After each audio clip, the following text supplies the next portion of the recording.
Hi everyone, it's Russell Lowe speaking, and in this tutorial we're going to look at matching the colours between the foreground and the background image.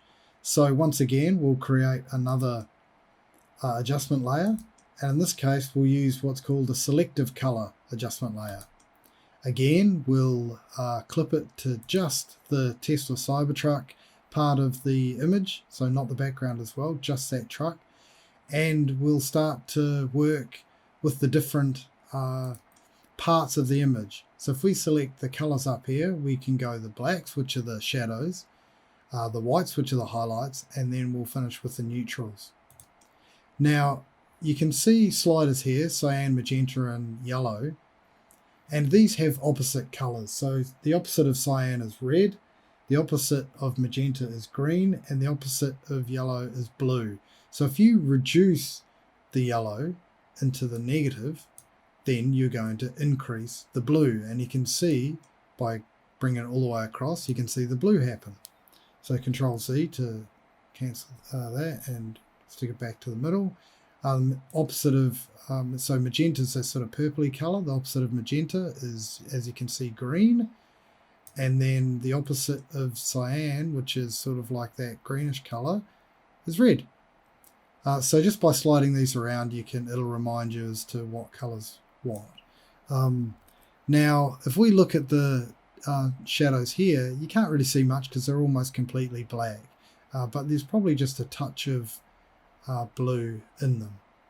So if what do we need? The opposite of yellow is blue, so maybe we'll just put it like, what's that, negative 8. So just a touch of blue into the blacks. Now let's go into the whites, which are the highlights. And again, we probably want to increase the blue because it's coming from the sky, bouncing the color off the sort of blue of the sky onto the silver of the truck. So once again, we can crank that right across. You can see if I crank it all the way over, it turns bright yellow into the whites. But let's just sort of drop that down a little bit. And now we can slide these around to see if they do anything. Sort of red highlights doesn't really work. Blue highlight, maybe a little bit of blue. Maybe a little bit of that sort of color works. And let's go to the neutrals. Now the neutrals are where we're going to sort of be able to add some green into the bottom of the truck. So that's lights coming from the sun bouncing off the ground and bouncing up to the bottom of the truck. As it does so, it picks up the green and casts that sort of greenish hue onto the side of the truck. So for green, it's the opposite of magenta. So there's magenta, right, sort of purple. But let's just drop the green, just a touch of green in there. And in fact, we probably can go some more blue.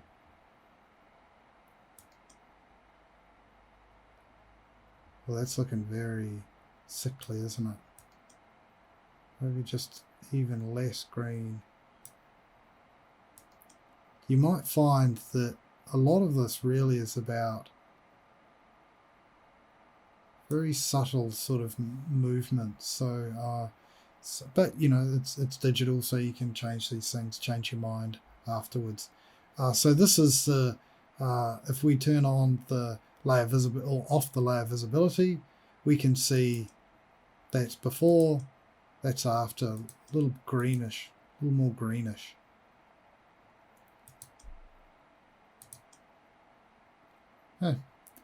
We can go back into our saturation if we wanted to, and we can, in the master, we can slide that across. So you can come back and edit these things. Go into the yellows again, and we can change those as well.